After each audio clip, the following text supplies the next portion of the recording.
already, a very disturbing bill, and I'm putting this mildly, was passed by California lawmakers this week, and it's now on the desk of Governor Gavin Newsom to sign. It aims to reduce the penalties for certain sexual acts between adults and teenagers. And you're hearing this right. If the child claims to be a willing participant. Here to discuss this depraved piece of legislation is California State Senator Melissa Melendez. Senator, welcome back to the show. Thank you very much. Thanks for having me. And yeah, you're right. It is a very depraved bill. I don't, okay, like all states, a lot of problems out there. How is this a priority for California that gets through both houses of the assembly with everything else that's going on? Well, this was a priority for the author, clearly, Senator Scott Wiener. He claims that he's trying to make it fair for the LGBT community because right now, the way the law is written, if it is between an adult and a minor and it is a homosexual encounter, then it is an automatic felony and you have to be an automatic registrant, a sex offender. Whereas if it's between a man and a woman, it's up to the discretion of the judge whether it's classified as a felony or misdemeanor. He's saying that's not fair. All right, Senator, hold on a second. I just want to be clear on this. In California right now, if a 20-something-year-old male engages in a sexual act with a 15-year-old or 14-year-old girl, that's not rape? Uh, According to California law, it's not. It depends on the circumstances. It can be charged as a felony or it can be charged as a misdemeanor. For instance, if I mean, when you're talking about a 14-year-old, that's a little different. When you're talking about a 17 and 18-year-old, obviously, I think that's a different circumstance. But it's hard to imagine that anyone would not charge that as rape. But what they're saying is if it's consensual, then it's a different category. But legally, children cannot consent to sex, particularly a 14-year-old. Yeah, I mean, that's crazy to me because, I mean, we know that 13 to 17-year-olds' cognitive ability is still developing at that point. I mean, how can a child that age make a consenting decision there? They don't really understand the consequences. Well, they don't. And if it's a 14-year-old child, then I mean, what is consensual? Is that somebody who has been grooming them since they were the age of 12 and now this 14-year-old thinks that yes, this is something I want to do? I mean, it's predatory behavior. And my position was, okay, I get it. You're saying the law discriminates against the LGBT community. So why don't you change the law to make it that it's a felony regardless of the participant's orientation? Why not do that instead of water down the bill? Because I mean, this is sick. I don't know. Other than the author and the people who voted for it, I don't know who thinks that this is a good idea.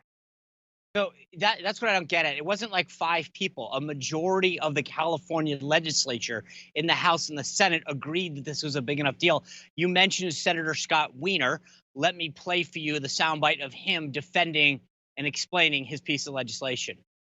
Right now, there are situations where you have basically teenagers and college-age kids who are having sex, and straight kids do not have to go on the registry, the sex offender registry, but gay kids have to go on the sex offender registry. So, Senator, here's what I don't get, and you mentioned this a second ago.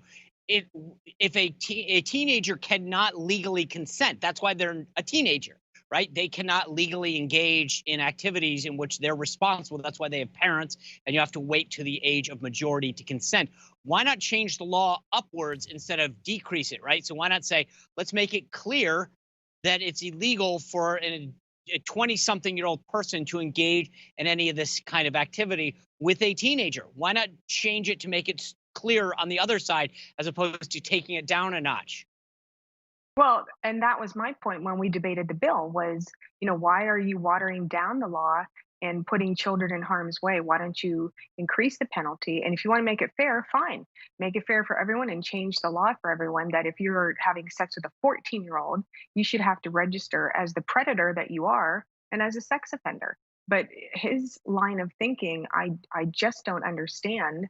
But this is the same person who had a bill that said if you don't call the transgender patients in a nursing home by their preferred pronoun, you could be charged with a criminal offense. He's the same person who says that in prisons, if you don't call inmates by their preferred pronouns and house them in a facility that they identify with, that you have committed a crime. So, I- I cannot explain how he thinks. I just can tell you that there are a lot of people who are very angry, and we've been sounding the alarm saying parents need to call the governor and tell him veto this bill because it's sick.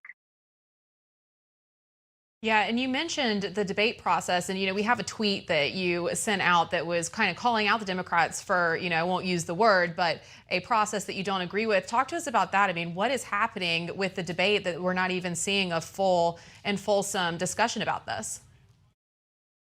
Well, we had our last night of session on Monday.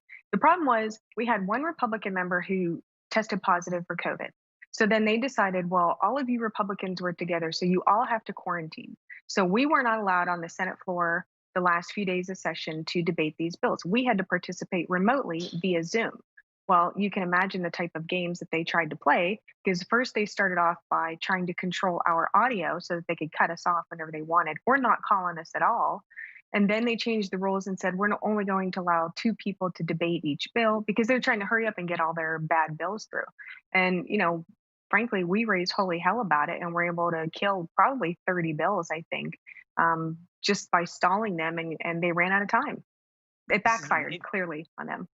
I'm still just baffled that this is what California views as a priority. I appreciate you voicing concern for this and letting people understand how sick and depraved this is. But I don't know how you deal with this. I mean, in some ways, I'm sure it was good to be doing it by Zoom, because I don't know if I could be in the same room as some of these people. So, Senator Melendez, thank you for coming back and sharing your views for us. I wish you all the best in having to deal with this.